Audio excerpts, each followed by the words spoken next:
Welcome back to Make It Stick. I'm pretty excited today because we're moving through chapter 8 currently, the final chapter. Let's jump into Anki to begin with. What is chapter 4? Embrace difficulties about one sentence. Okay. Desirable difficulties. Examples include or such as testing and retrieval, interleaves practice, varied practice, spaced practice, generation.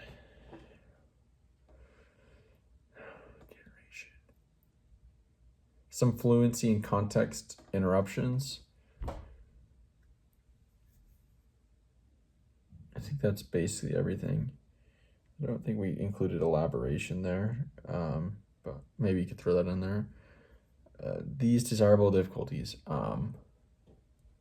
They impede short-term gains, but lead to better learning in the long term, better retention, better understanding, largely due to increases in cognitive effort. Nice with the desirable difficulty examples are learning techniques that lead to short-term impediments to progress, but deeper, longer-lasting learning with more learning transfer due to increased cognitive effort. So more learning transfer. What is the learning transfer? It's like taking one concept here. No, yeah, if you think about it as a skill or a concept and applying it somewhere else creatively, or in a unique context, I'd say,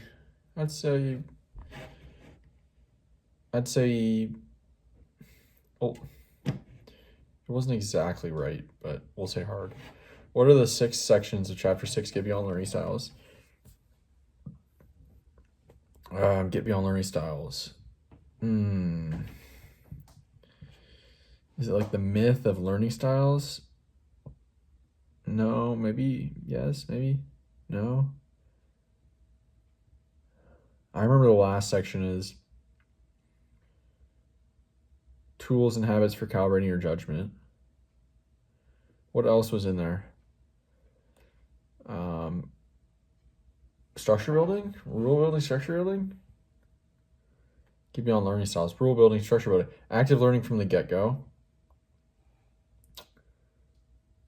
Active learning from the get-go. Structure building, no, rule versus example learning.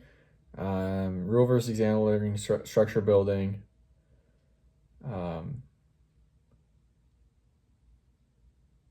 Golly. Active learning from the get-go.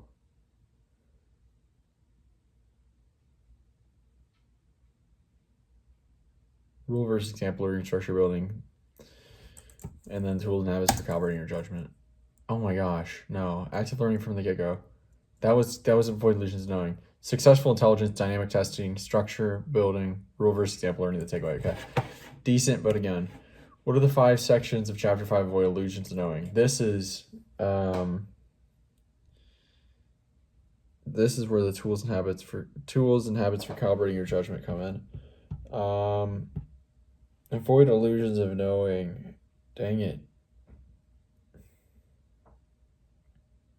Tools and habits for calibrating your judgment. Mass practice. Illusions of knowing. No. Illusions of competence. Dang it. 2 systems of knowing. Memory illusions and memory distortions. Memory cues, mental models, unskilled and unaware, but tools and habits for calibrating your judgment. I mean, one benefit of actually memorizing all these things is that I can actually tell you a lot about potentially what each of these sections is about. Now I'm kind of blanking on some of them. But it just helps me build a scheme of the whole book. What is interleaved practice and why is it more effective than blocked practice? Interleaved practice is mixing up practice problems. Once you have a rudimentary understanding of them, mixing them up with others.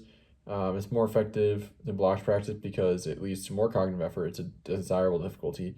And it also develops discrimination skills and better understanding of the underlying principles and patterns, as well as better learning transfer. Discrimination and retrieval flexibility leading to stronger, more durable learning. That's it, good. All right. What did we read about yesterday? Okay. So we finished up the other tips for students, other effective strategies. The last two you're finishing up are calibration and mnemonics or mnemonic devices. Calibration is basically aligning your understanding of your own skills and abilities with objective reality. It's fighting illusions of knowing and illusions of competence, illusions of mastery. And those tools and habits for calibrating judgment are used to calibrate. But really, the best, easiest, quickest one is probably retrieval practice / testing. Mnemonic devices, these are typically not, these are less so of a learning device and more of a way to organize things you've already learned to make retrieval easier. I already noted about the easier, less learning, harder retrieval, more learning kind of conundrum of using mnemonics, but I think there's a use case for mnemonics, and that is when you have to memorize a lot of information in a short time period. I think that's probably your best use case for mnemonic devices.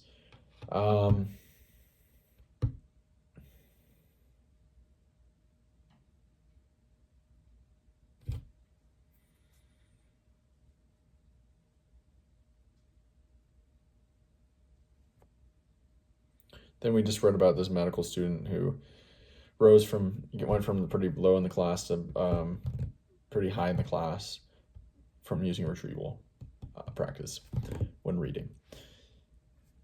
I'm going to jump back into reading now, and we'll be back to... actually, let me check if I got everything before I just jump in.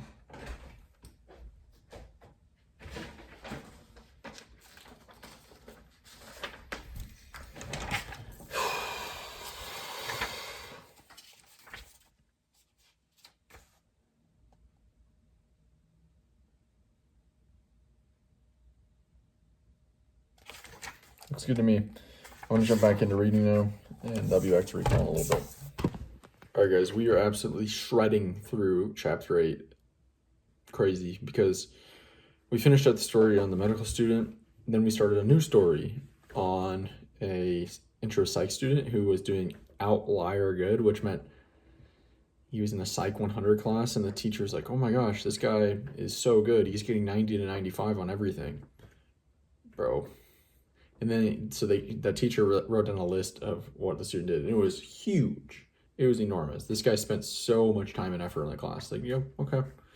Respect, but I'm pretty confident I could go into that class, rip like straight 99s, maybe hundreds, and do it in a simpler method with less time invested.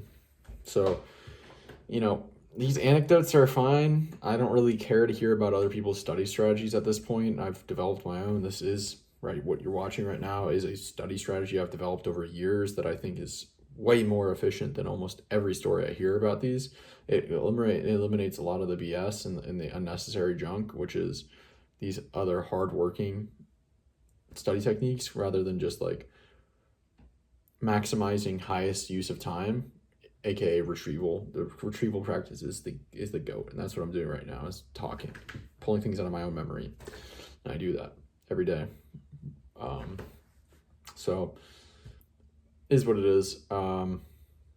So yeah, the next section is so that section overall was about the 3 keystone study techniques for students. Tips: retrieval practice, king, and then you've got space practice, also like right there, and then interleaf practice, pretty close. And then the extra 4, which were elaboration, reflection, calibration, and generation.